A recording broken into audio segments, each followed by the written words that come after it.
Okay, let's just get right into it. Think about how you're watching this right now. You probably assume you're connected to the cloud.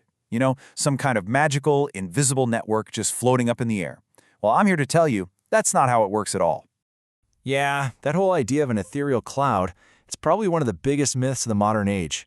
Your entire digital life, every single bank transfer, every video call, everything you stream, it doesn't exist in the sky.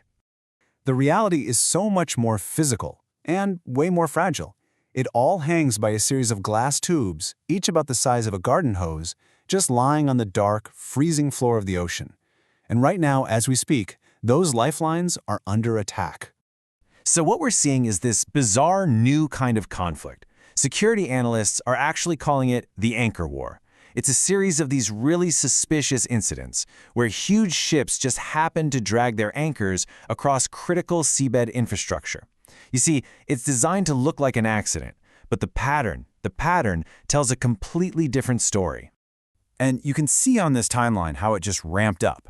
It started with this one weird incident in 2023 with a ship called the New Polar Bear. But by the end of 2024, it had exploded into this terrifying pattern with two huge events that basically put all of Europe on red alert. The event that really blew the lid off this whole thing happened on Christmas Day, 2024. It involved a tanker called the Eagle S, which was identified as part of the Shadow Fleet. You know, these ships that are often used to get around sanctions. And this wasn't some minor mishap. It was an absolute catastrophe. And get this, the price tag for this one accident? A cool $70 million in damage. And that's just for the repairs, not even counting the economic chaos it unleashed across the region. And the official story was, well, it was unbelievable. The ship dragged its anchor for 90 kilometers. That's almost 60 miles. It tore up a major power cable and 4 separate internet lines, all while the ship had slowed to a crawl, a speed where any captain on the planet would know their anchor was dragging. The claim that he didn't notice? Let's just say nobody was buying it. And this is where you see the huge problem authorities were facing. Take the Yipeng 3, the Chinese ship they suspected of cutting the only data cable connecting Finland to Central Europe. When it came time to investigate, Swedish police were only allowed to stand and watch while the Chinese crew investigated themselves. Then they just sailed away. It created this huge security loophole, a blind spot that was basically an open invitation for more attacks. But everything changed just a few weeks ago. Because if the other incidents were suspicious, the Fitburg incident was the smoking gun. This was the one that proved beyond a doubt that these were not accidents.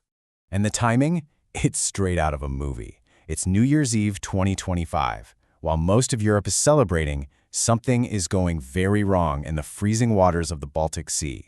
At 4:53 in the morning, alarms start blaring at Elisa, the Finnish telecom giant. A critical data connection just vanishes. But this time, the response was going to be different. This time, there was no waiting around. The Finnish Coast Guard scrambled immediately. They set out the vessel Turva and a helicopter, racing to intercept a freighter in the area called the Fitburg. This wasn't just an investigation anymore. It was a chase. And the evidence they found was it was a slam dunk. The ship was moving, but its anchor was down, actively gouging a trench in the seabed. The drag track went on for miles.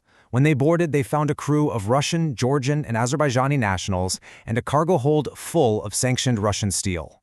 This was it, the first major seizure of 2026, an undeniable proof of deliberate sabotage.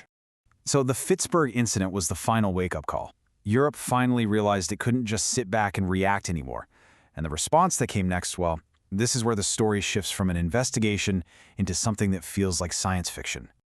On February 5th, 2026, just weeks after that seizure, the European Commission dropped a bombshell. A massive €347 million investment dedicated to one single thing, protecting the continent's undersea lifelines.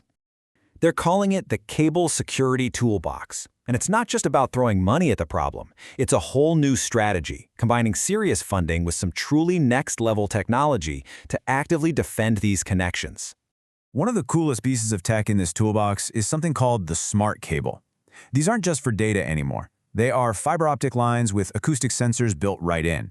They can literally hear a ship approaching or feel the specific vibrations of a dragging anchor, giving authorities a warning before the damage is done. And that early warning system plugs right into this, Operation Baltic Sentry. It's a NATO-led task force, and at its heart is an AI called Nordic Warden. This AI watches all ship traffic in real time. If it sees something suspicious, a ship slowing down where it shouldn't, a path that looks anchor-heavy, it instantly flags it and can launch a drone for eyes-on confirmation within minutes. It's about getting ahead of the threat. So what's the big takeaway here? It means the very definition of security is changing, right under our feet. Or, I guess more accurately, under the waves. This one number really says it all. 99%. That's how much of all international data travels through these undersea cables.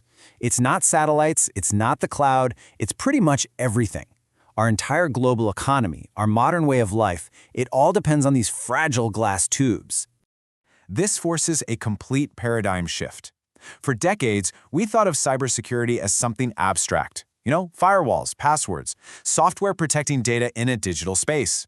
Now, cybersecurity is physical. It's about Navy frigates, it's about surveillance drones, and it's about an AI watching the actual ocean floor. And this quote really just nails it. The best digital protection on Earth doesn't mean a thing if someone with a heavy anchor can just physically unplug your entire country from the world. The battlefield has moved. It's not just in cyberspace anymore. It's miles deep in the cold, dark ocean. Welcome to the invisible front.